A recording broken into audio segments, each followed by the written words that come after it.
TNA Wrestling. Cross the line.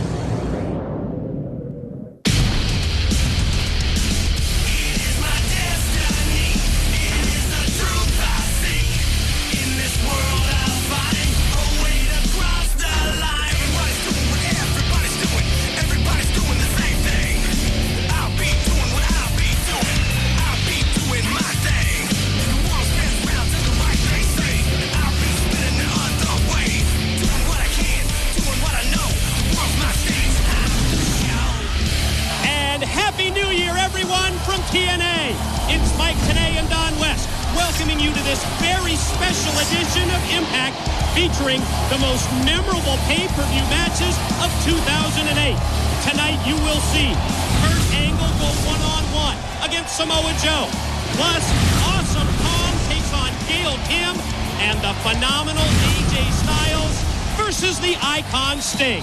Plus, later on tonight, right here in the Impact Zone, the TNA Tag Team Championships will be on the line as the Latin American Exchange take on Beer Money Incorporated. But let's kick things off with the 2008 Comeback Match of the Year, as it was the highly anticipated return of the King of the Mountain, Jeff Jarrett, as he took on Kurt Angle at Bound for Glory.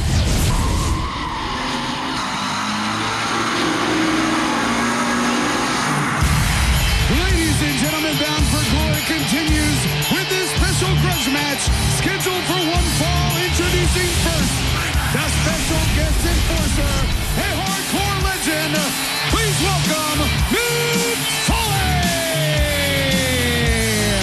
At TNA's biggest pay-per-view of 2008, Bound for Glory, Chicago, Illinois. It's only natural that TNA's biggest acquisition ever, Mick Foley, and those were the words of the company founder Jeff Jarrett, be the special enforcer.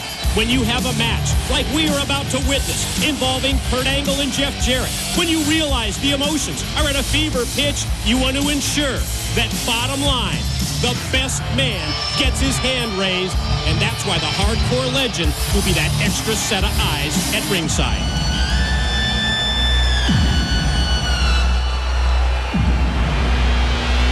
And introducing the participants, first from Pittsburgh, Pennsylvania, he is professional wrestling's only Olympic gold medalist. He is It is time to make history with the first ever meeting, the first ever match of Kurt Angle versus Jeff Jarrett. And when you take into account just how personal Angle has made the issues leading into tonight's showdown with Jarrett, you realize that he must feel that he had to play mind games with Jeff Jarrett in an effort to take away from Jarrett's focus. And Don, check out that intensity on the face of the Olympic gold medalist. Well, Kurt Angle's game plan, well, he did it to perfection. But my question, Mike, today is Jeff Jarrett physically ready? Mentally, I believe he's strong enough. But physically, Kurt Angle has a 2-year head start since Jeff Jarrett's been in that ring. He's going to have to figure out a way to get through the mind games and find somehow a shot to win.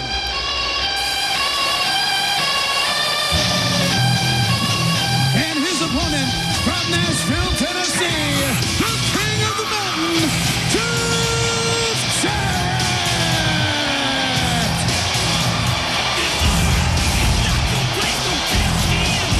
The most personal and the most emotional situation in TNA history is about to be resolved. As Don just said, after a 2-year absence from the ring, to handle the family tragedy, to concentrate on business issues, Jeff Jarrett is ready to return to TNA. And tonight, Jarrett has to deal with many elements of Bound for Glory. The ring rust. He has to formulate the strategy and the game plan. He has to either shut out the negative words that he's heard from Kurt Angle or use them to fuel him in the battle. I got myself prepared. I took a, almost 2-year leave of absence for personal reasons, but got myself in shape, got in there against who I consider the best of the best. Mick Foley there, his first night in TNA. To me, it was everything I hoped it could be and then more. I've known Jeff Jarrett for 20 years. and I know how committed he is to putting on the best match possible, but I also know firsthand what it's like to try to come back and perform at the same level prior to a long layoff. So I was expecting a serious inner and physical struggle on the part of Jeff, and I think we got that. My expectations are always high when Kurt Angle steps in the ring. In some ways, I think Kurt has actually set the bar too high for himself, but he always seems to surpass it. Jeff Jarrett and I, when we first met, we were seeing eye to eye. I signed with TNA. He was happy. I was happy. But we started banging heads from the beginning. There are a lot of things I don't respect about him, and there are a lot of things he doesn't respect about me. Have we been able to coexist? Kind of. But I do have a clause in my contract that he can't fire me. We talked about Jarrett formulating a strategy and a game plan. The fact that he either has to shut out those negative words from Angle or use them to fuel him. But think about it. He has to do this against the Olympic gold medalist, the consensus best wrestler ever, and the man that Jeff Jarrett handpicked to replace him right here in TNA. Well, I think right here from the beginning, Jeff's shown just how smart he is. I mean, I was almost expecting a Hagler-Hearns kind of a start with that emotion from Jeff Jarrett just boiling over from the beginning of this matchup. He's too smart for that. He knows that Kurt Angle is expecting that kind of a thing and would use it against him. Jeff has just got to let these emotions go through him. Just find a way to work himself through this and get himself back in a wrestling mindset. Boy, and speaking of emotions, the arena here in Chicago, Illinois, it is emotion-filled. Everyone can sense just how important this match is to these two individuals and to TNA Wrestling. First off, I was the one who, in essence, handpicked Kurt to come into TNA, a guy that I thought personified exactly what Total Nonstop Wrestling is all about. He is first and foremost, a great athletic performer who, when he steps in the rope, steps in the ring, he flat out can get it done. He is also has a great persona and a great aura about him, not only being a former Olympic gold medalist, but also a multi-time world heavyweight champion. He's done it all in this business. So it got real personal between me and Kurt just because for me to handpick a guy when I had to step out of the ring, being the founder, maybe there's a lot of resentment on myself that I chose the wrong guy because Kurt's come in here and basically fallen apart. He's lost his family, he's lost his wife, and probably most important, and that's saying a lot, is to me he's lost his dignity. Just the things he says and does and the way he carries himself. So it's still very personal to this day. I had no remorse for Jeff. What I wanted to do is I wanted to hurt him. I didn't care about him. I didn't care about his kids. I didn't care that his wife passed on. Get over it, okay? I know things like this happen in life. There are tragedies. I understand that. But all the fans, they seem to just be siding with Jeff because of everything that he went through. That's life. Jeff, I might have dug it a couple times and said, I lost my wife, but I'm not the only one to lose a wife. You did too. And I know that hurt you, but that's the way I felt.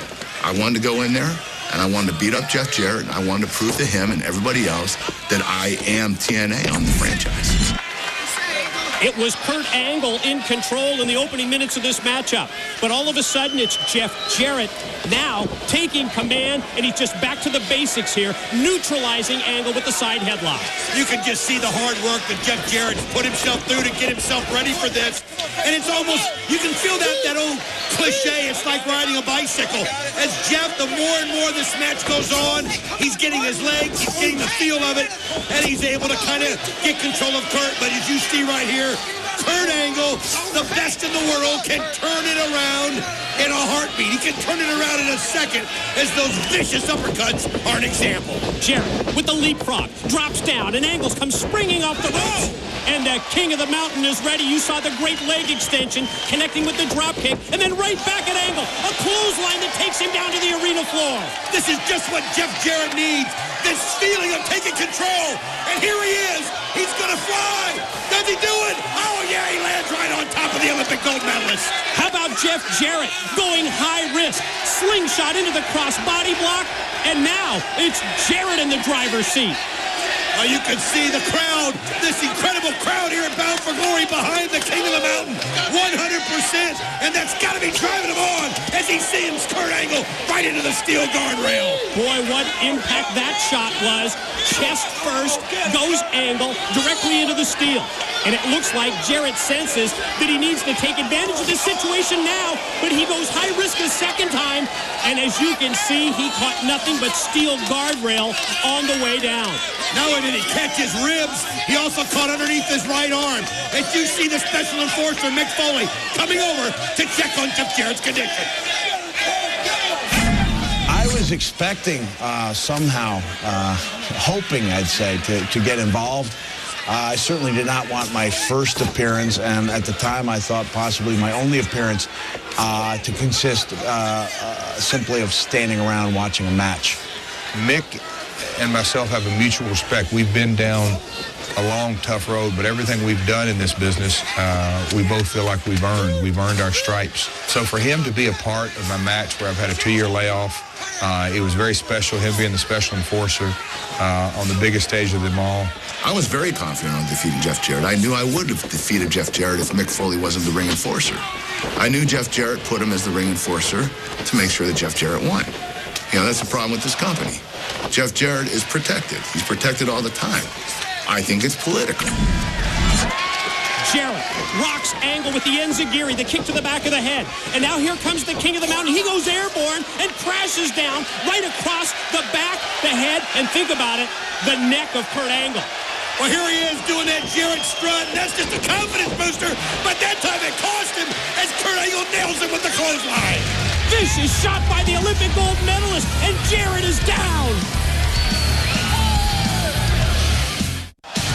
Tonight at Bound for Glory here in Chicago, the first ever meeting between Kurt Angle and Jeff Jarrett. And Jarrett with a quick roll-up and gets the near fall. Boy, the longer that this match goes, because of the 2-year layoff for Jeff Jarrett, you'd have to believe that it would be advantage Kurt Angle. Well, I took advantage of Jeff because I knew he hasn't wrestled in 2 years. So I upped my intensity, and I got him tired. Once I got him tired, I got him down, and I was beating him up pretty badly. I was putting him in a lot of good wrestling holds. I was throwing him around pretty good. You know, I came very close to beating him a few different times, even with Mick Foley as the ring enforcer. But I think it was a mistake stepping back between the ropes probably the first 10 minutes of the match. And I was just getting my bearings about me. Kurt knows what he's doing. He had his game face on, and it took me a while to get rolling in that match. Kurt Angle in total control as he's got the arm around the neck, but Jeff Jarrett fighting through it. Here come the arms, the shots to the gut, the shot to the face as Jeff Jarrett trying to do something to turn this momentum. You can almost sense that Jarrett was feeding off the crowd here in Chicago. So firm, so vocal in their support. But Angle turns it around. The series of shoulder blocks in the corner. He waits. He measures. He charges. Oh, he went shoulder first right into the steel. I'll tell you what, Jeff Jarrett played possum, showing that tiredness. And look at this as he does it again. Kick to the gut, and then puts him in the DDT right on top of his head. Desperation move by Jarrett, spiking Angle with the DDT. But as you see, both men are down at this point. Jarrett needed to pull that kind of a move, Don, out of his bag of tricks in order to stop the offensive Angle. Oh, you can just see how wore out, how exhausted the King of the Mountain is. And you expect that. It's already been a war. But right now, they're almost on an even playing field. You can see Kurt Angle struggling to get up just as Jeff is. Both of them at the same time. What a shot by Angle. Another shot by Jeff, and they're just trading blows. Mid-ring exchange. We'll see who gets the better of it. Punch for punch, and Jarrett right there. And look at Jarrett reel off a series of shots, but Angle cuts him off with a knee to the midsection, and then Jarrett decks him with the clothesline. Set him up, and he hits him with a second clothesline as Jeff Jarrett now taking the momentum, puts him on his back. 1, 2, not enough.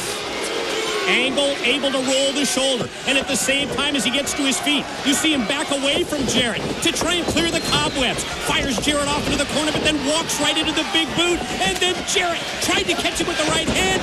Instead, it's Angle answering with the belly-to-belly. The overhead release suplex. Here's the pin. Oh, that was so close as Jeff Jarrett, just on instinct, got that shoulder up at the last second. I'll tell you what, though, Kurt Angle, one thing about him when you watch him in the ring, you sometimes forget how despicable he can be, and you just admire his ability and how he does it. Oh, but look at Jeff Jarrett turn that around as again he puts Kurt on top of his head. Drapes the arm across the chest, and no, another near fall for the King of the Mountain, the founder of TNA. Boy, I thought that time, Don, he might be able to get a surprise 3 count against Kurt Angle. I think that was one of those situations when his arm hit the top of Kurt's chest and almost even jarred him awake and made him realize he had just about a second to get the shoulder up in time. Elevated up, thought he was going to go for a suplex. Instead, he plants Angle up on the top, and you don't see this very often, but the King of the Mountain, he's going to go high risk. Check it out. Jarrett committed up here to try and suplex him in. You know, there was a point in that match, you know, me and Kurt, neither one of us are really high flyers, but we both somehow ended up on the top rope, and he was going to belly-to-belly me, not back into the ring, but over the top rope, over the top turnbuckle, out onto the floor, and the match probably would have been over, the match certainly would have been over. My career may have been ended at that point. I wanted to hurt Jeff. I wanted to end his career. I wanted him to be watching from a couch for the rest of his life. I didn't want him in the ring again. I wanted to beat him right there and then, end his career, and get him out of my life. And for some reason, I underestimated Jeff, and he got out of that and showed me that he has a lot of balls.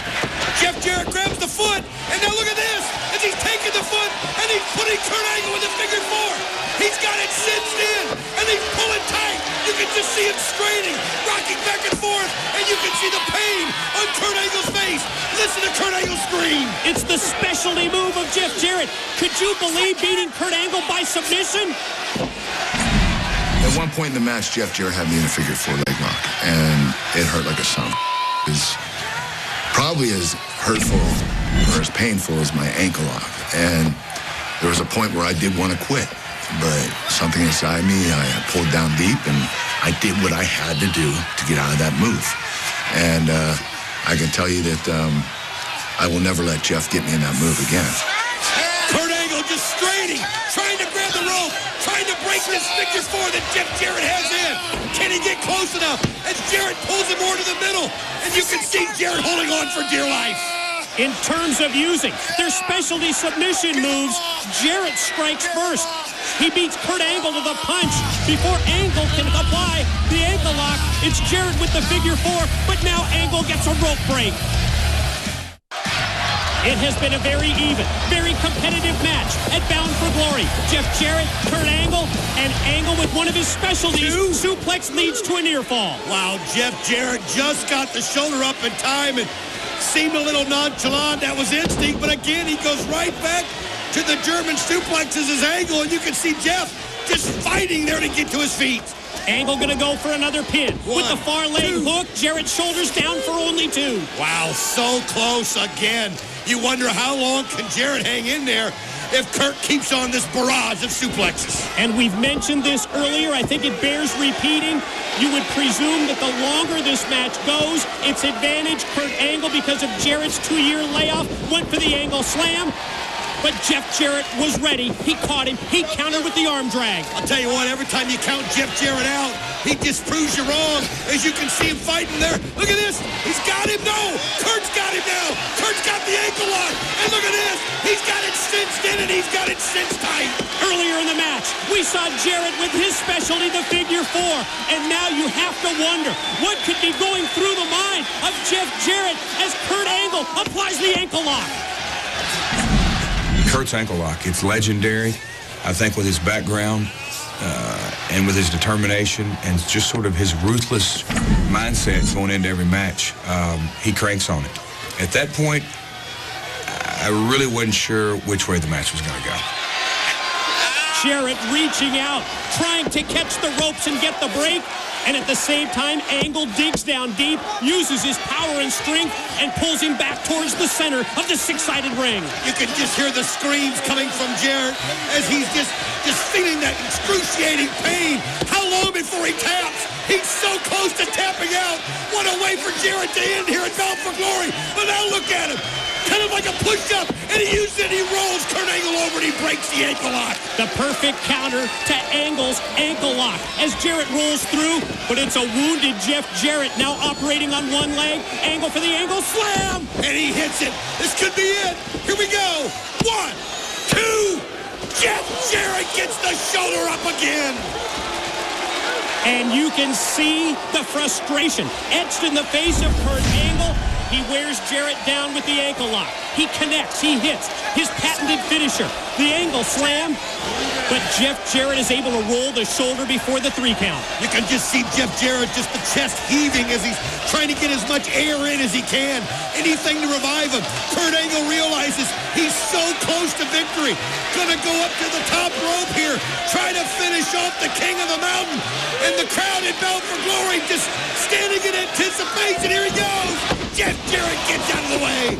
Moonsault does not connect, and you can see that Angle was favoring his knee as he went up to the top rope. Obviously, the after effects of that figure 4 leg lock that was applied by Jarrett earlier in the match. I mean, look at Jeff Jarrett now. Just read the body language. You can feel it. He's getting feeling back in that ankle. He's getting to his feet. He realizes he's taking the best that Kurt can give him. Well, he's ready. Wait, but the referee's knocked down. Referee Rudy Charles is down after the clothesline as Jarrett moved out of the way. Jarrett gonna catch Angle this time with a knee. Repeated shots into the midsection with the knee. Gonna set him up for the stroke. And he hits the stroke as he rolls him over. Here comes Mick Foley. 1, 2, no! Kurt Angle gets the shoulder up just in time as Mick Foley lets the crowd know it's only a 2 count. Well, I had to get involved for a couple of reasons. One, the referee was down, and it seemed like as the enforcer, I'm kind of the de facto referee in that event. And also, I just felt like, geez, if I didn't do something that, I would have a hard time looking at myself in the mirror and looking at wrestling fans. Try to give them a little bang for the buck every time. Mick Foley takes over as the referee. And Kurt Angle goes outside to pick up a steel chair, and Foley confronts him. He's telling him he's out of line, and you can just see that look in Kurt Angle's face as Foley tells him, oh, my God! He just crushed Mick Foley right in the face with that chair. Oh, man! What a vicious, what a violent, and as you can see, what a lethal chair shot that was by Kurt Angle to the head of Foley, and a shot to Jeff Jarrett. When I did what I did, and I went out to grab that chair, and Mick Foley wanted to get involved in my business, well, that's the price you have to pay. That's why I hit him in the head with the chair. I wanted to knock him the heck out. 2, go! Mick Foley pulls referee Rudy Charles. He's not going to let it end that way. Angle can't believe that Foley is recovered to the point where he pulls referee Charles out, and now Mick Foley's going to take over as the enforcer. You can see Kurt Angle has got the hands up, trying to take control, goes for a punch, but Foley's got a counter. And now Foley is able to take out the famous sock. Could it be the mandible claw? Yes! He's got it applied. Crowd going crazy as Mick Foley getting some revenge for the chair. Jeff Jarrett's got the guitar.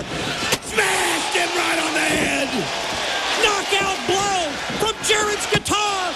Cover 3. Here's your winner, the King of the Mountain, Jeff Jarrett.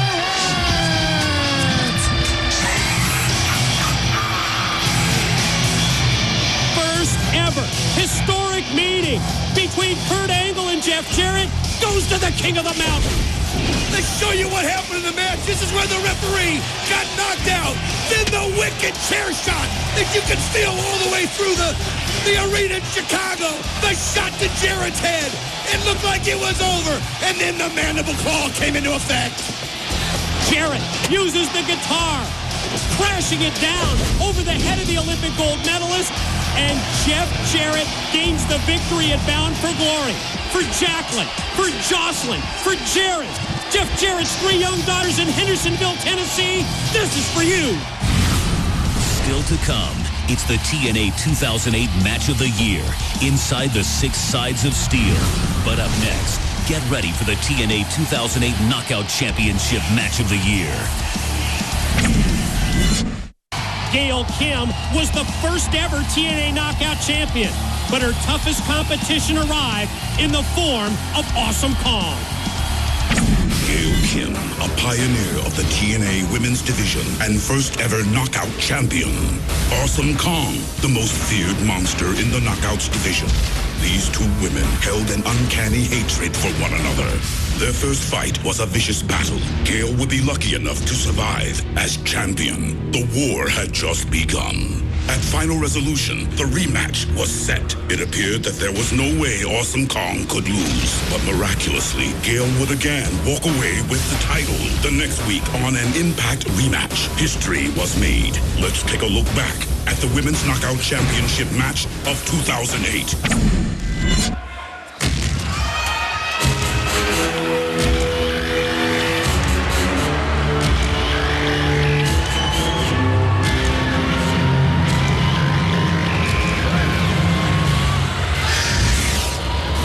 For the first time ever, the TNA Knockouts to be featured in our iMPACT main event. She arrived in TNA some 3 months ago and has quite honestly proved to be the most destructive force ever in this knockout division. It's Awesome Kong, and as you can see, accompanied for the very first time by Raisha Saeed. Just that feeling you get when Awesome Kong comes down the ramp. It's a feeling like no other that you've ever had when a woman enters the ring. She's just such a dominant force. You realize that at any point in time, she can end a career on any given night. Gail Kim may have been a pioneer in the TNA Knockout division, but tonight, without question, with the title belt on the line, Awesome Kong is her toughest ever competition.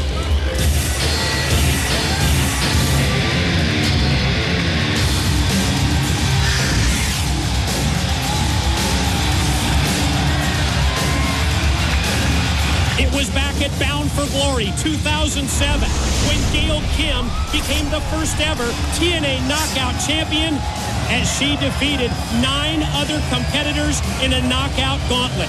But I've got to tell you, she has never faced anyone with the size, power, and strength of an Awesome Kong. She's shown herself so resilient every time she's had to face Awesome Kong. You saw her holding the back of her head. Some damage, some collateral damage left over by Awesome Kong. One thing we know, she's not afraid. I'm sure she's a little intimidated, but she goes out there and uses her heart and her soul in every match. But one thing about it, all Awesome Kong has to do is catch you in that awesome bomb, and it's all she wrote. Well, I guess we just scratched the in-ring introductions with Jeremy Borash. As you can see, even before the opening bell, Kong charges across. Gail's ready, and after the chops, she's quickly shot off into the corner. Gail moves out of the way. Kong crashes into the turnbuckles, and spinning back fist knocked Gail down to the floor. You gotta wonder what Gail Kim's thinking going out there and trying to have a slugfest with Awesome Kong. Is that time it turned around. She's got to use her speed and quickness. Awesome Kong with that spinning back fist just took total control of the match, just smashed her face in the steel steps, and now Gail Kim is just reeling. You wonder if she even knows where she is. Gail tossed on the entrance ramp by Kong, who then lays down the near 300 pounds of Awesome Kong. You can see she's got the leg draped across the throat and windpipe. Gail quickly back up and then charges off the ramp, but Kong catches her right in mid-move. I'll tell you what, Gail Kim, nice counter earlier, grabbing the hair and using the boots, but Awesome Kong just bull rushes her right into the side of the ramp, right into the wall, and you can see Gail's in pain. Oh, smashes her against the wall again. Think of the pain that Gail Kim is going through. Repeated shots to the back, first on the entrance ramp. Then she's fired across, back first into the wall. And for good measure, Kong kicks her right in the back, picks her up by the hair, and just tosses her down to the concrete. I mean, when you see her get rolling like this, it just makes you wish you could almost throw in a white flag. I mean, she's just so strong. Oh, my God, she just busted through as Gail Kim got out of the way. Unbelievable. Oh, we got to take another look at this. Yes, she had Gail Kim in her sights, but Gail was able to just move out of the way. Oh, just smashed smashes right through it. Gail Kim, I mean, it was a life-saving move. If Awesome Kong would have hit that, it would have been the end of Gail Kim's career. Is this going to be enough for Gail Kim to turn things around? Awesome Kong is recovered. She takes Gail by the hair, drives her face first into the apron. But you've got to check out this replay when she went through the wall. I'll tell you what, after this happened here, I didn't think Awesome Kong would be able to get back. But she's just a beast as you see her go through that wall. So many different shots of it. But Awesome Kong not only recovers, she's back in control. Gail Kim tries to mount a comeback, but she just ran directly into the wall that is Awesome Kong. I mean, you wonder what Gail Kim has left in the tank. I mean, this girl's just got so much heart. But Awesome Kong is a force unlike anything she's ever seen. You talk about the TNA knockouts, and what an eclectic group it is. From the Playboy cover girl, who's really been working on her in-ring skills, Christy Hemme, to Knockout Law, Tracy Brooks, to the raunchiness of ODB. How about the upset queen that came out of the crowd, Taylor Wilde, the hardcore knockout Roxy. But to me, without question, the most self-centered group that I've ever come across has to be the beautiful people, and Angelina Love in particular. Okay, honestly, why am I doing this? Why am I here? Why are you showing this match? The beautiful people are not in this match. Therefore, it does not matter. Hello? Gail Kim has turned this around off the top rope, and she just crashes onto Awesome Kong. Here she goes. 1, 2. Awesome Kong gets the shoulder up at the last second. Gail Kim thought she'd retain the Knockout Championship. High-risk backsplash almost provided the instant reward for Gail Kim. Gail can sense that she's got Kong weakened. As she comes out, Raisha Saeed gets involved just momentarily.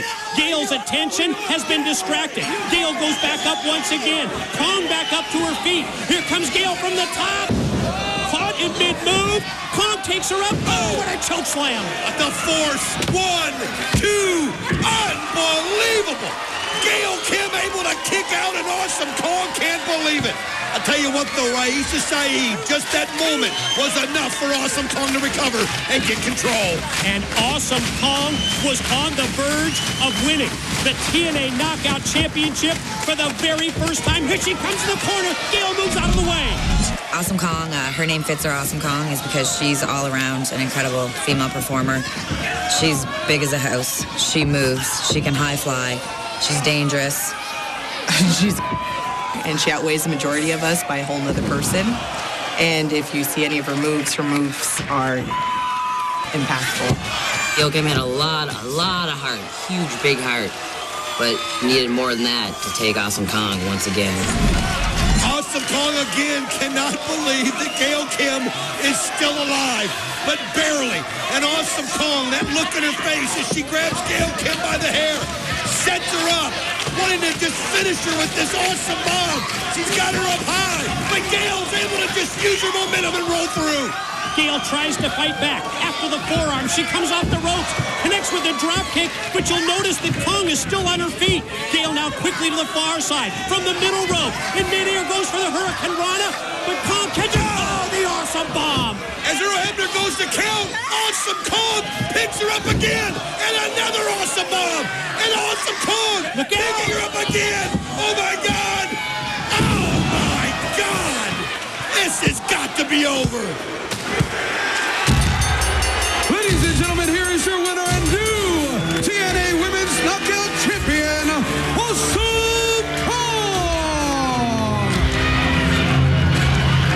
3 awesome bombs from Awesome Kong prove the difference. The first ever TNA Knockout Champion, Gail Kim, has been defeated. And Awesome Kong is the Knockout Champ for the very first time. Some are drop-dead gorgeous. Some are just drop dead. Some will break your heart. Some will break your head. Some are supernovas who forever shine. No divas here. Just girls who dare. Those who cross the line. Cross the line with the knockouts of TNA iMPACT. Still to come, TNA's first championship match of 2009. It's LAX versus Beer Money Inc. But up next, it's the 2008 TNA Match of the Year inside the 6 Sides of Steel. Every year, TNA presents an event that is so unique. It's unlike anything that you've ever seen. It's Lockdown, where every match is contested in the 6 Sides of Steel. Tonight from Boston, Massachusetts, it's Samoa Joe versus Kurt Angle. Not only is the TNA World Heavyweight Championship on the line, but the career of Samoa Joe. As he said, if he doesn't beat Kurt Angle tonight, then he is retiring from professional wrestling. He just feels like he's put so much effort in his career to get to this point that if he can't walk out of there the World Heavyweight Champion, then it's over for him. You'll notice that Kurt Angle is not wearing his wrestling boots. We talked to Frank Trigg, his MMA-style advisor, and Trigg tells us this is to help Angle defend against ankle locks and other leg submissions.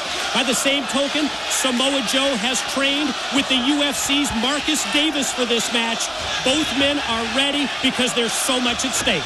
You can see these guys feeling each other out, and as Samoa Joe went to grab the fingers, Kurt Angle just put the kick to the leg. You can look at that expression in Joe's face. If it's MMA style he wants, then it's MMA style he's going to get tonight. The match I had with Joe at Lockdown for the TNA World Heavyweight title was one of the most physical matches I had. Everybody knows that Joe has experience in ground and pound in MMA, so having that MMA-style match with Joe, I knew that it would be really tough.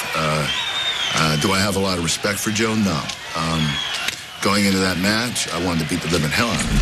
You know, as far as me and Kurt Angle at Lockdown, I mean, it was 2 men who had something to prove, and we wanted to see who the biggest dog in the yard was. And you know, that day, Kurt learned that it was me.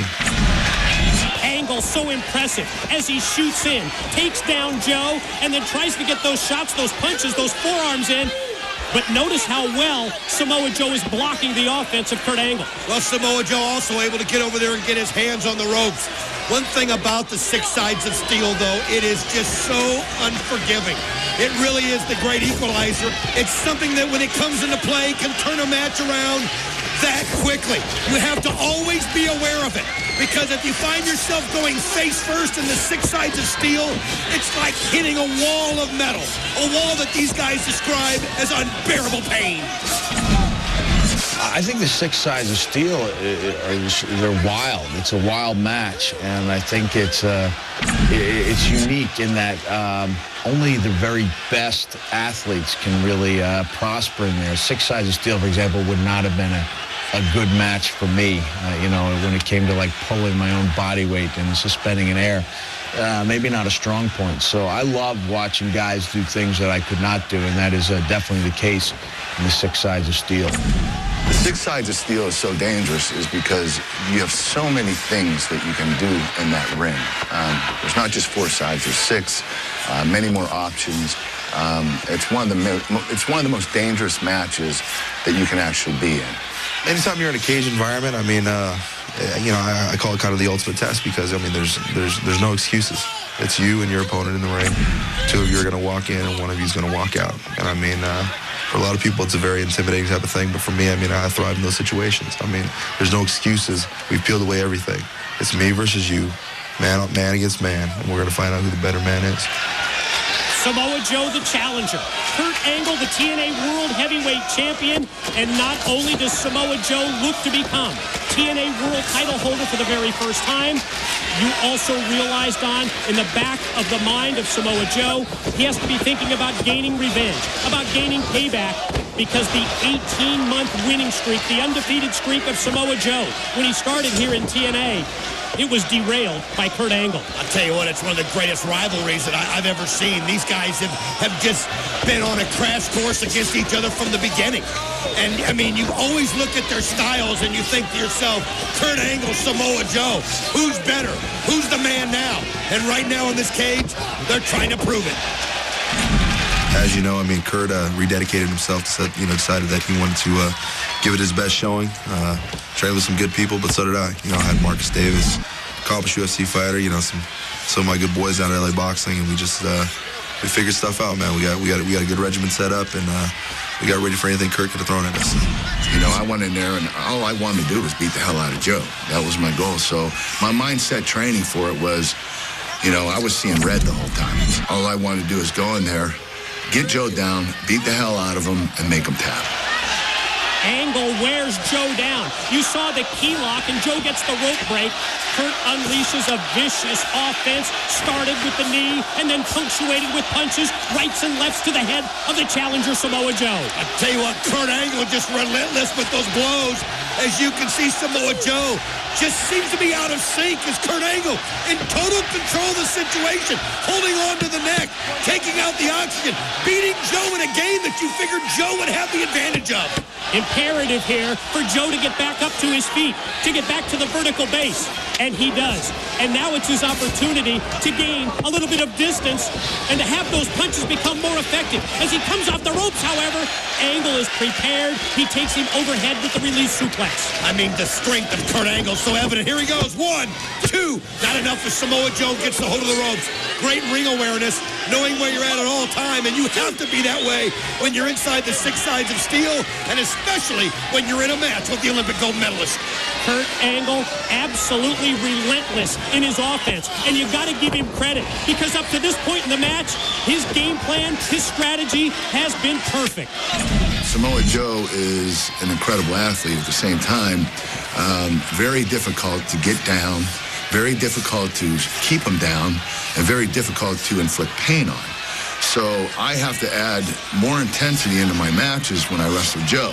And I know when I do wrestle Joe, not only do I want to beat him, but I want to hurt him too. Joe's going to try and use his power to lift Kurt up into the air, but you can see that Angle reaches across and grabs the rope, gets the safety of the rope break. Joe goes down to a knee just to try and catch his breath, and Kurt's right on him. I mean, Samoa Joe's just taking so much from Kurt Angle. Oh, what a wicked uppercut, but Joe fights back with punches. That's what you got to do. You just got to forget everything you're going through, but oh, Kurt Angle takes out the leg. Yes, Kurt weakens the leg, the knee of Samoa Joe. You know he's trying to set him up for some kind of a leg or ankle submission. It's the TNA World Heavyweight Championship of Kurt Angle versus the career of Samoa Joe. And check out the leg lock, the submission move that Angle has applied to the challenger. I mean, Kurt Angle's just got it cinched in as Joe just trying to roll him over. And Joe does. And now you can see him using his arms. And now he's applying pressure as Kurt Angle's in pain.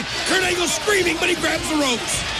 The crowd here at Lockdown in Boston really appreciating the effort of these two warriors. And with so much at stake, Joe putting his future, his entire career on the line, and Kurt Angle in an effort to defend the TNA World Heavyweight Championship. And it's pretty obvious by watching his strategy right here, what he's doing. Look at him totally focusing on the leg and on the knee of Samoa Joe. I mean, he's been doing it from the start of this match. Any opportunity he can, he goes after the knee, the leg, the ankles. Thing to take Joe from that big base. And now you can see reaching around, grabbing around the neck, just trying to squeeze that windpipe to keep Joe from getting air. Samoa Joe, I mean, this has just been such a battle for him as Kurt Angle has just kind of had the advantage from the start. And Kurt Angle's offense in this match, so well-rounded. Now working on the head, but Joe able to stop it. Series of elbow shots. But when he comes off the ropes, Angle was going to try and suplex him, but Joe had an answer, and then he hit the decapitation clothesline. I'll tell you what, it was like you hit him in the forehead and just turned him upside down. What a shot. You could just feel the anger in Joe, the frustration. It's what he needed, that kind of an impactful move to take Kurt Angle out of it so that he could get some breath back and get himself on an even playing field. At the same time, it's pretty obvious that Samoa Joe is still favoring the leg and the knee that was weakened by Kurt Angle earlier in this match. First up to his feet, Angle, but barely. Joe's ready. What a forearm shot. And another. I mean, he's just using what brought him to the dance.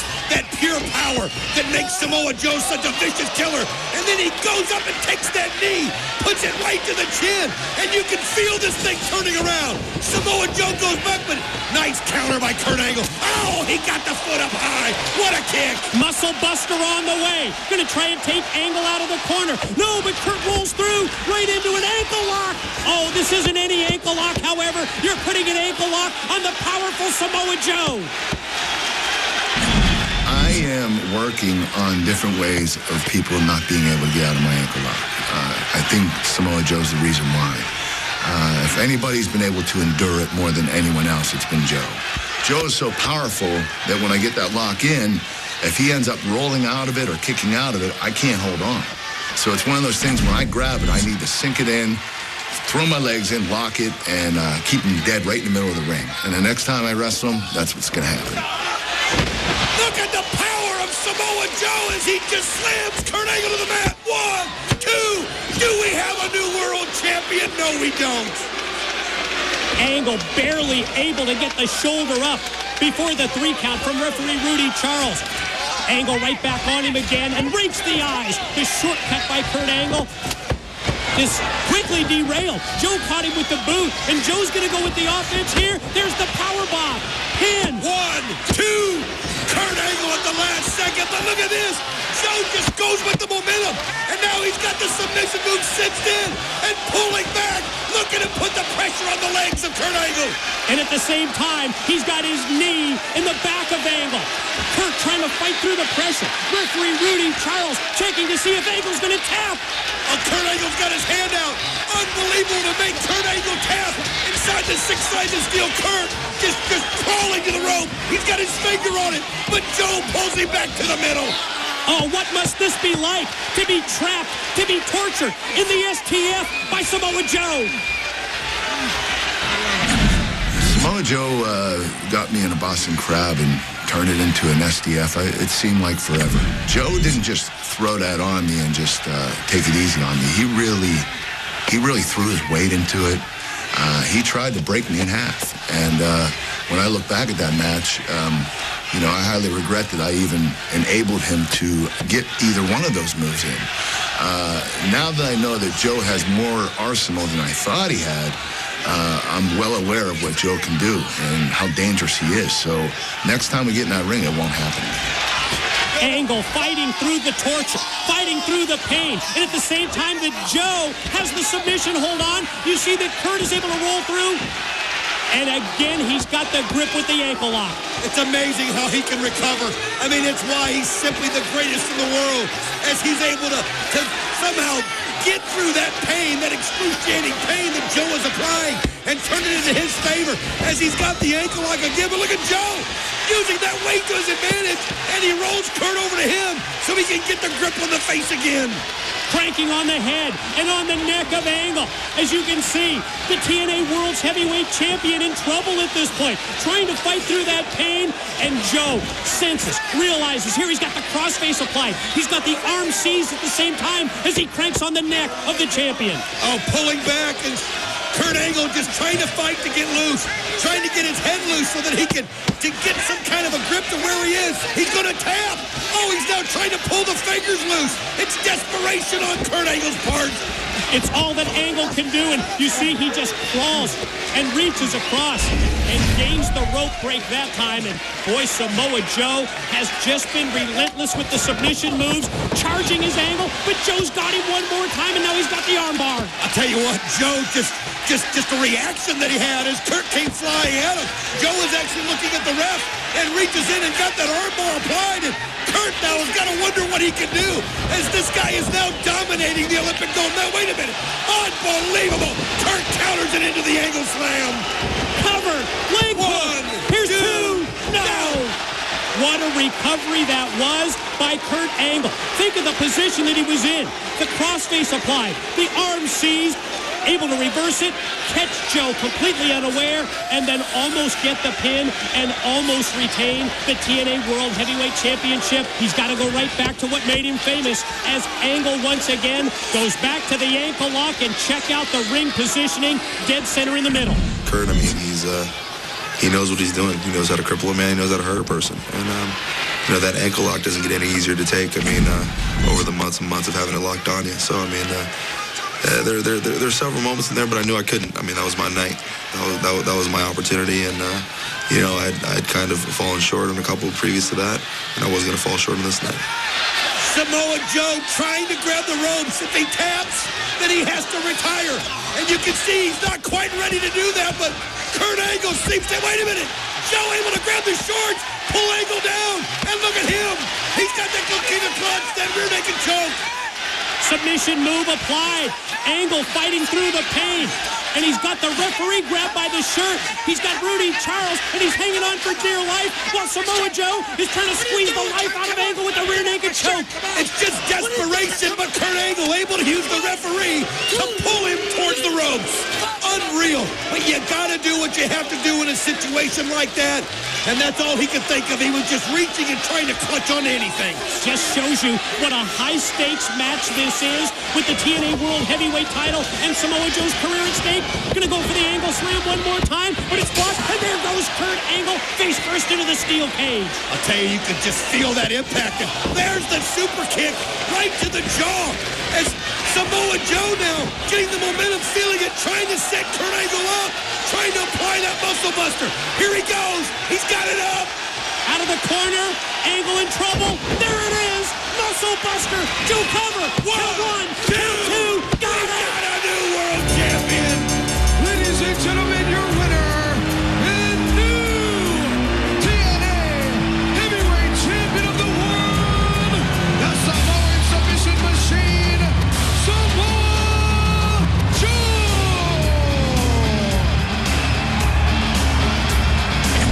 For the TNA World Heavyweight Championship, I mean, it meant the world to me. I mean, it's my first ever, world championship for TNA, and kind of being the standard bearer, being the man, being the main player in the game. I mean, that's what I worked so hard for. That's what I'm continuing to work for, and hopefully we'll be regaining that back soon. At Lockdown 2008, you see the presentation of the championship belt. UFC's Marcus Davis hands the title to the World Heavyweight Champion Samoa Joe. What a night it has been, and what a year 2008 has been for TNA. That confrontation between Kurt Angle and Samoa Joe at Lockdown, not only the 2008 match of the year, but one of the greatest matches of all time. Coming up next, we'll take a look back as AJ Styles, one of the members of the front line, takes on Sting of the Main Event Mafia. Plus, the TNA Tag Team Championships will be on the line. And we'll take a special look at the greatest TNA moments of 2008. The war, the battle for respect in TNA rages on. Tonight at Turning Point, it's the TNA World Heavyweight Champion, the Icon Sting, to defend the title against the challenge of the phenomenal AJ Styles. Yes, it's the Main Event Mafia versus the front line. Sting recently regaining the World Heavyweight Championship at Bound for Glory when he defeated Samoa Joe, thanks to the interference of Joe's former mentor, Big Sexy Kevin Nash. This had everything to do with respect. And, I've been trying to show some of the younger guys, the next generation, what respect is.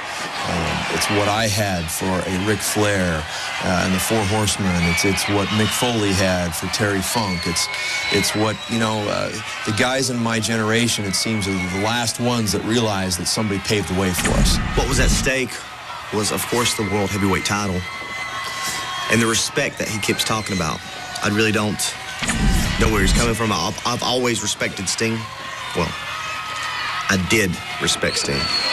Sting so lucky to be holding that World Championship belt as we'll never forget it, Bound for Glory, how Samoa Joe just dominated Sting from pillar to post, from start to finish. It was just one of the most impressive things I'd ever seen. But Joe went a little too far, and then Kevin Nash, of course, came in and was the deciding factor on Sting getting the championship. And then now this is a different situation for Sting being in here in this championship match where the crowd is really mostly on the side of the phenomenal AJ Styles. This match was important for the power struggle at TNA because you got the Main Event Mafia and you have the front line, the guys who helped get TNA where it is today. But it's all about the World Heavyweight title. I mean, it always has been. You got the belt, you got the power. When you look back at the history books in TNA, you know that the phenomenal AJ Styles was the first ever TNA Triple Crown champion, holding the World Heavyweight title, the X Division Championship, and one half of the TNA World Tag Team Champions. But Even though AJ has been a 3-time world champion in TNA, he hasn't held the title since 2005. Well, that just shows you how important it's going to be tonight for AJ Styles to have it again. You can see him leapfrog over Sting. Here he goes. Oh, he went for the drop kick, but Sting was prepared for it as he uses the ropes to stop it, and then he just bulldogs him right to the mat. Off the face plant, you can sense that Sting's level of confidence is rising as he stands over a fallen AJ Styles. AJ to a knee. Here comes Sting off the ropes, and AJ caught him out of nowhere with the drop kick. AJ shows you he can hit that drop kick anytime, any place, anywhere. And it's what he needs to turn that momentum around. And Sting realizes this as he takes a moment to catch his breath. Tonight at Turning Point, as you can see, Sting pulling out all the stops in an effort to regain his title against AJ Styles. And look at him just press slam AJ Styles out of the ring. I mean, it took everything he had as he crumples to the mat, trying to catch his breath, but the result was what he wanted, as AJ Styles is just writhing outside the ring in pain. Both men taken to their physical limits. And I think it's because this match is not only important for the champion Sting and the challenger AJ Styles, but also the respective factions, the main event Mafia, the TNA Frontline, because of the power and control that will leave Turning Point. Who will it be? Will it be the main event Mafia? Will it be the TNA Frontline that leave Turning Point 2008 with the control that goes along, the political clout that goes along with that World Heavyweight Championship? My ribs were killing me. Threw me to the outside, on the mat, on the concrete. I get through it. When you want something bad enough, you work through it. And I wanted to beat Sting.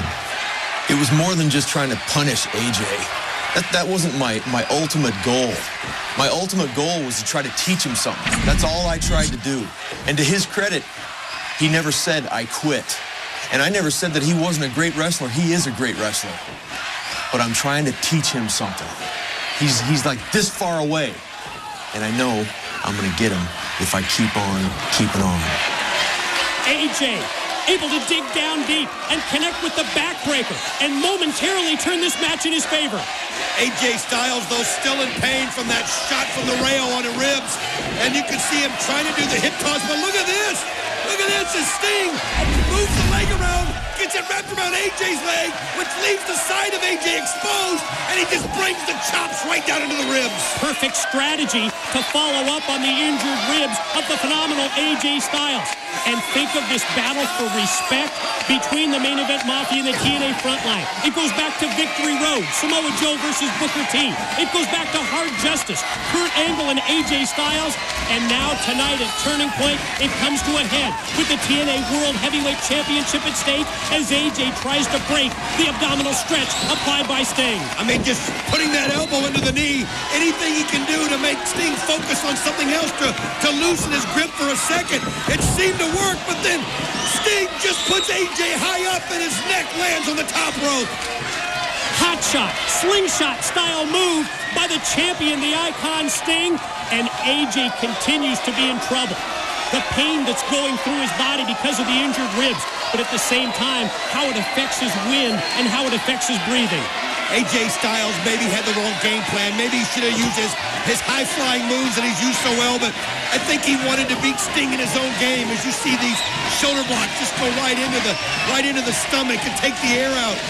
AJ Styles now in trouble, trying to find something to turn it around, but Sting in total control, doing whatever he wants. I mean, he really is teacher-student right here, right now. Sting may be methodical at this point, but you can't question, you can't doubt the effectiveness of the moves. AJ back first into the corner, and then to the far side, and that time, right again, the injured ribs, the chest going into the turnbuckles. I mean, Sting just putting on a clinic as AJ Styles can't seem to get anything going. Every time he tries to turn it around, Sting has some kind of a counter. Now, we've seen AJ so many times get himself out of incredible predicaments, but right now, as you see Sting and that bear hug and the pain just resonating from AJ Styles' face, AJ using headbutts, anything he can do to break the grip. And that does it. The headbutts by AJ stop that grip of the bear hug by Sting. But AJ severely weakened at this point.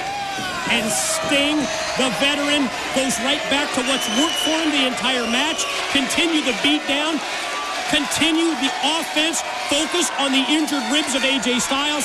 And that's exactly what the Icon is doing here. Abdominal stretch applied. Referee Earl Hebner checking to see if AJ's going to submit. Well, you saw AJ trying the elbows to the knee again. It worked before. This time I think Sting was ready for it. And look at him just applying that pressure. And AJ just screaming. You can hear him say no. I mean, you can hear Sting just begging him to quit. But AJ doesn't know that word. As you see him now grab the ankle of Sting, and again, it was enough to break the hold. Caught him with a left, then the series of right hands, but Sting answers back with a big right. They trade punches. AJ momentarily the better of it, but that right on the jaw rocks Styles. AJ back with another right. Sting doubles him over with the boot, and then there's the kick. AJ Styles out of nowhere, able to kick the side of Sting's head. What an incredible moment. Will this be enough to turn it around? Will this be enough for the front line to get this victory over Respect? Frontline's plan for 2009 is to do what we've always done. Work our tails off.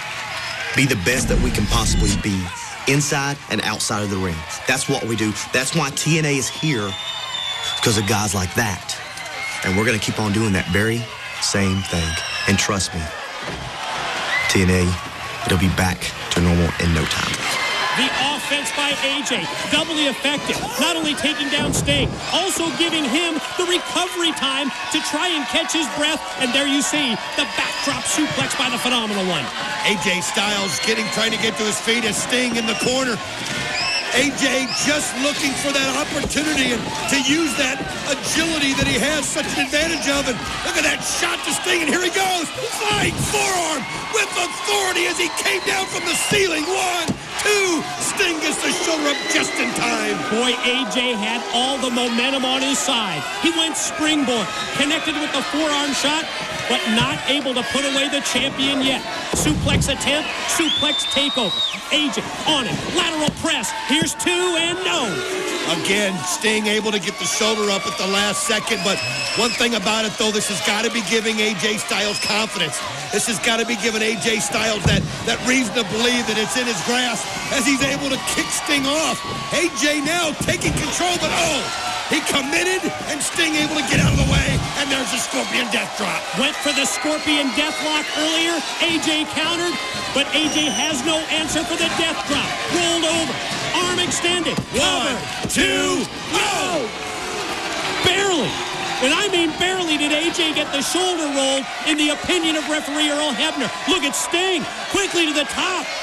Well, he feels it. He knows it. He knows that AJ barely got that arm up as AJ trying to even figure out where he is in the ring. Sting measures it, goes for it, but AJ was set up for it and able to get out of the way just in time, but he can barely stay on his feet. Sting crashes and burns. AJ gonna bring him back out. Could it be the Styles Clash? Sting gonna try and fight it, but no. Oh, he does. What a kick to the top of the head by Sting to block the Styles Clash from AJ. Oh, and then as AJ ran in, Sting able to get the elbow up in time, and there he comes in with the Stinger Splash, and you see AJ crumple to his knees. Sting gonna prop him up, set him in the corner, back to the well a second time. A second Stinger Splash on the way. Here he comes. AJ couldn't get out of the way, and he just flops down right on his back as Sting has got total control. He knows that AJ's just about done. Sting trying to hold on to that TNA World Heavyweight Championship. AJ using the ropes for support.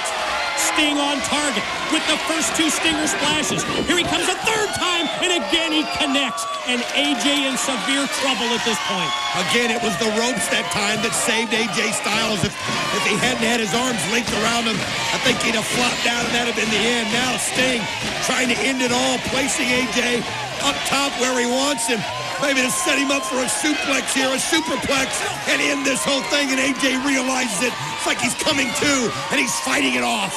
Gonna try and roll through with all his momentum into a powerbomb, and the back of Sting's head makes contact with the canvas. But you look at AJ, you can just see how exhausted he is. He just doesn't even have enough to go over there and get the pin attempt. Now he's trying to. Wait, he grabs him by the wrist, moving him, setting Sting up where he wants him, setting him up to do what he wants to do as he stomps him on the chest. in the mind of AJ. He obviously feels Sting not sufficiently weakened to go for the pin. And here he comes from the top. Here he goes. Spiral tap off the top. He just creamed him with the spiral tap. Here it is. This is his opportunity. He's got to get over there and make this pin. Wait a minute. I swear he just said one more time. He doesn't want to just end it here. He wants to end it in such a dramatic way that the front line takes over in this situation. Oh, you read his lips. One more time. Spiral tap, one connects.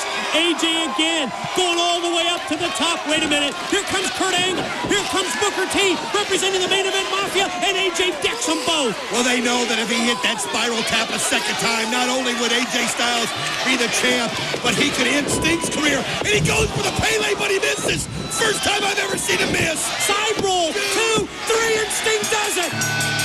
Here is your winner, and still TNA Heavyweight Champion of the World, the Icon, Sting! Main Event Mafia causes the momentary distraction. AJ Styles misses the Pele, and Sting answers by gaining the 3 count. He just beat AJ to keep the title with the Oklahoma roll. You know what, I'll admit, AJ had me going pretty good.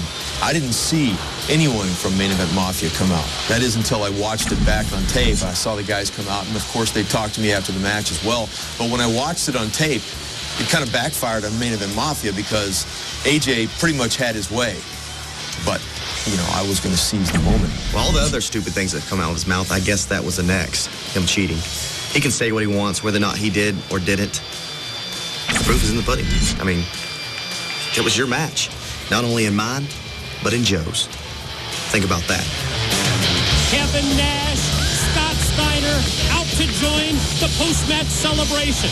At Turning Point 2008, Sting and the Main Event Mafia retain the TNA World Heavyweight Championship. Up next, it's the first TNA Championship match of 2009. LAX takes on Beer Money Inc. for the TNA World Tag Team Championship. The 2 most dominant, the 2 strongest tag teams in TNA 2008 had to be LAX and Beer Money Incorporated.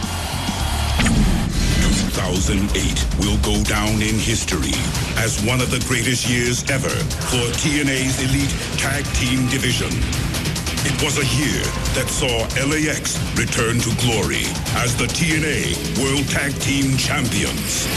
2008 was also a year that saw the rise of a new force in TNA, Beer Money Inc., formed by the merger of the cowboy James Storm and Wall Street's own Robert Roode. This conglomerate has been collecting dividends in TNA's elite tag team division since their inception. They have dismantled each and every opponent with the combination of the cowboy's grit and the finesse of the Roode gold standard. At Hard Justice, they captured the TNA World Tag Team titles by defeating LAX and have been in control ever since.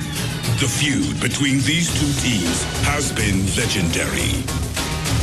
And now, with a new year upon us, they will look to continue their war into the future. Tonight on iMPACT, the World Tag Team Championship is on the line as Beer Money Inc. defends the titles against the Latin American Exchange. Up next on iMPACT, it's the first championship match of 2009 with the TNA World Tag Team titles at stake.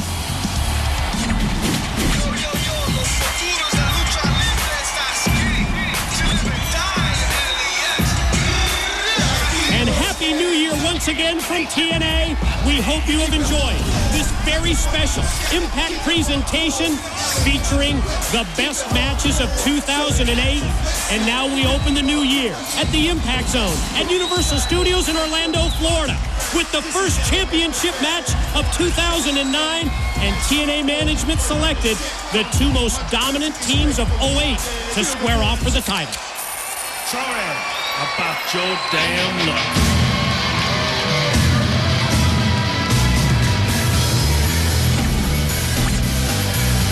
Watching those matchups earlier tonight, it makes me realize how exciting it is to be a part of TNA Wrestling right now and to be just so excited about 2009.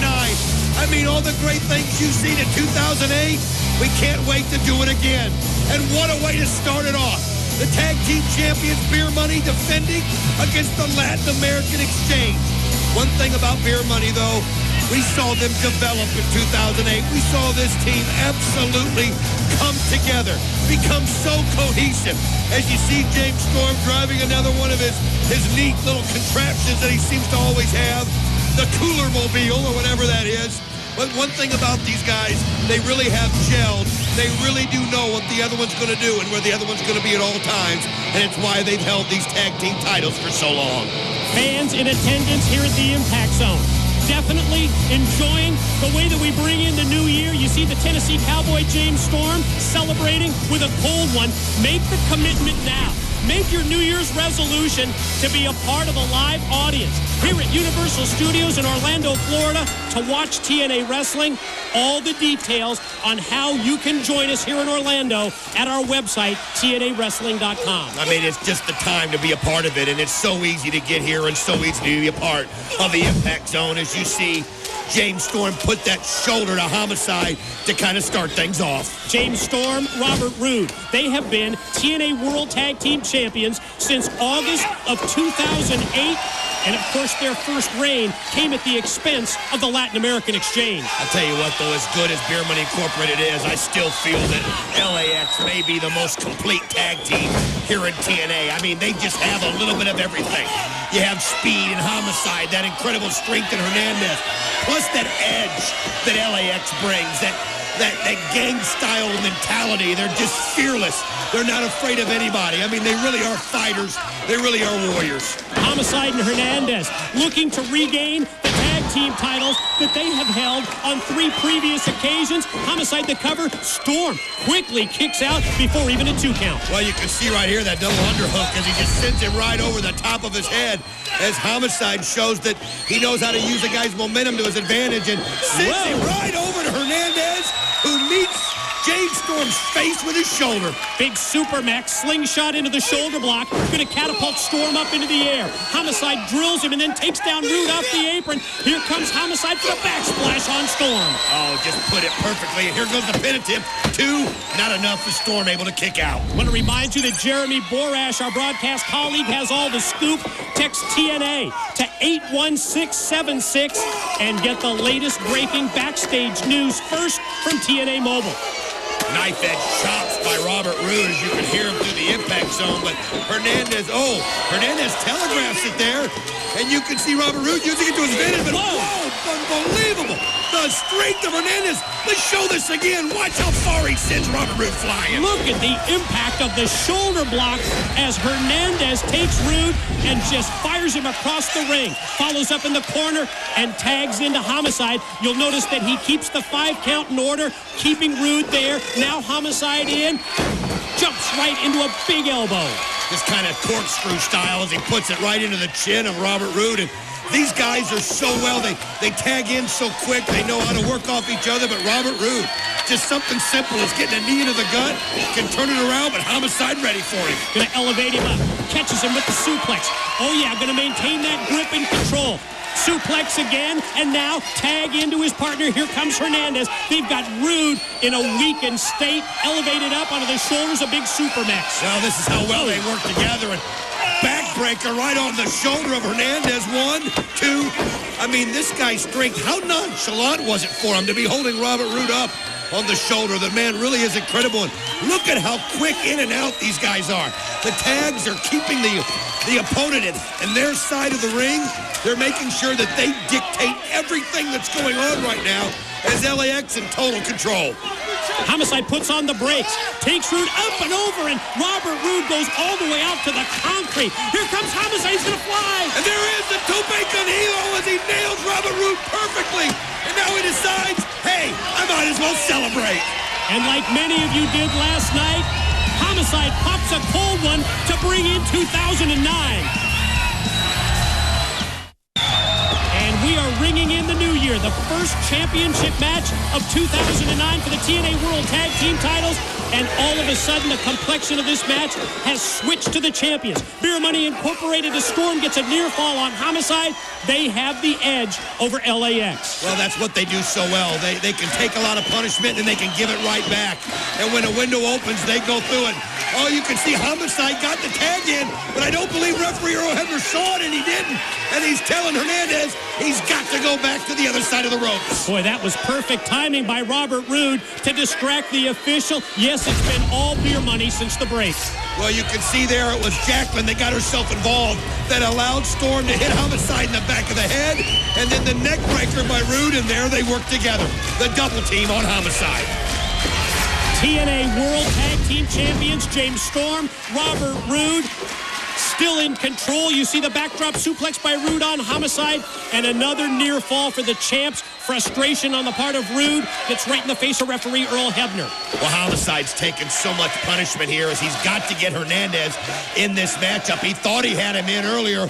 Referee Earl Hebner didn't see the tag, and it's been Beer Money keeping Homicide on this side of the ring, and Homicide's tough, we know that, but there's only so much you can take. Looks like 2009 really going to be the year of opportunity for the Latin American Exchange. Not only getting the challenger's role in the first title match of 2009, but we know that Homicide and Hernandez have possession of the feaster-fired cases as Homicide, with a desperation move, is able to drive Storm down to the canvas.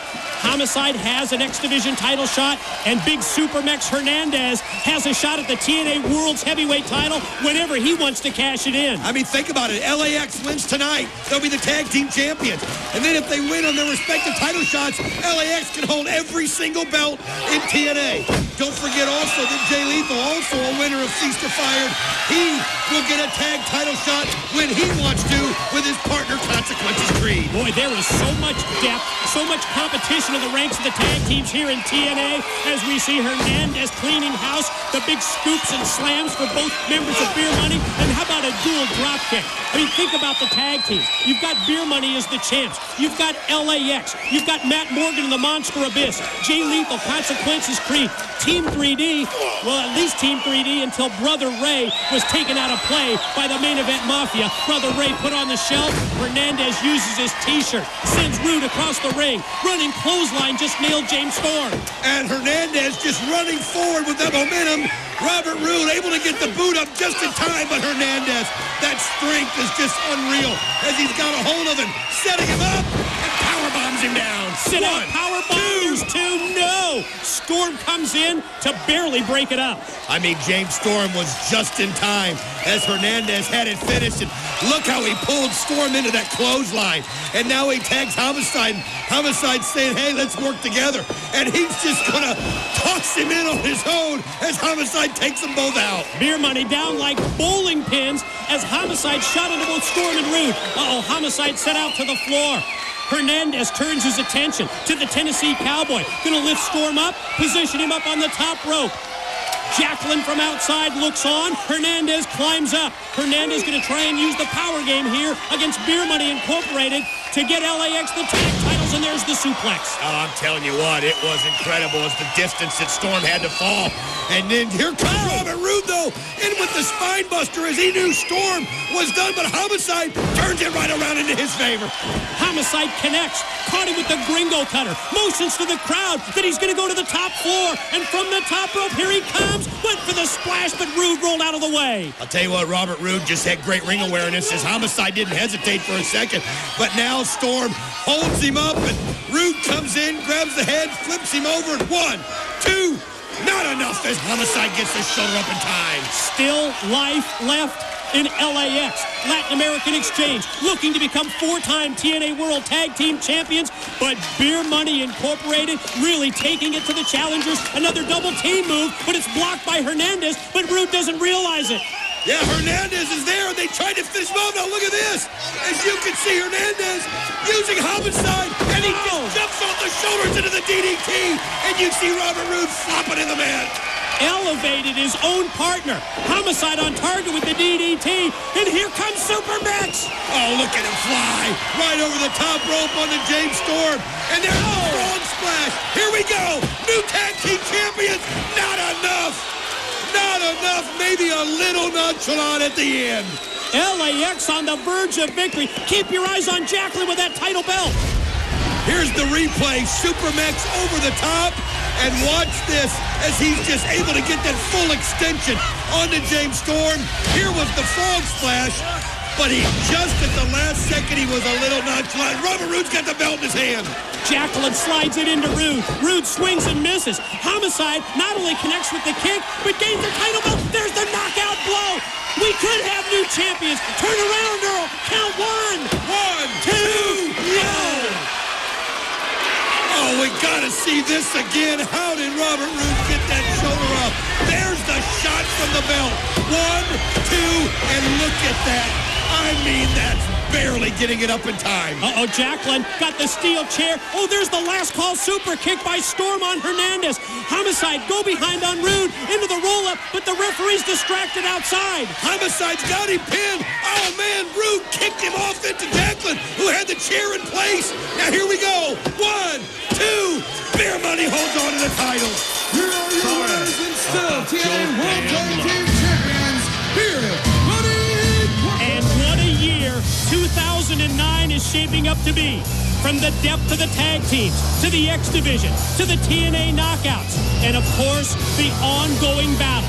The war for respect between the greatest collection of world heavyweight champions ever assembled. The main event Mafia against the fighting spirit of the TNA frontline.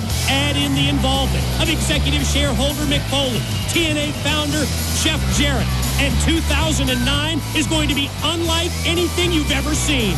In 2009, TNA Wrestling will cross the line. And what an accomplishment this is for Kurt Angle to go into the backyard of New Japan Pro Wrestling and retain the IWGP title. No time for a suitcase. I'm gonna take you top or I want to kill you. You understand? You ask where we're going now. Canadian Destroyer just creeps him. Oh my God, we got a new X Division champion. Sunday, April the 13th, 2008 will always be remembered as the night that Samoa Joe became TNA World Heavyweight Champion.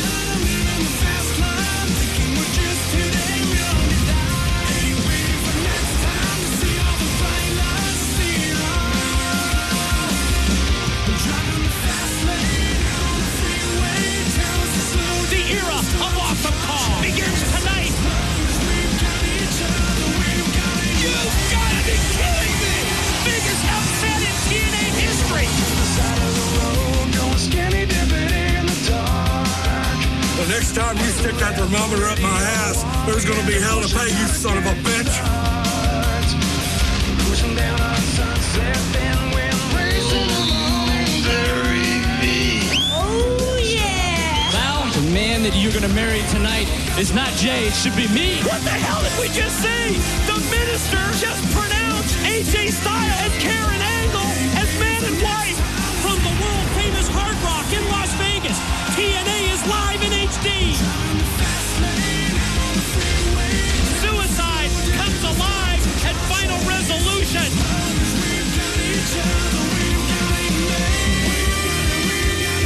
I'm a major shareholder in this wrestling company. You just headbutted your new boss.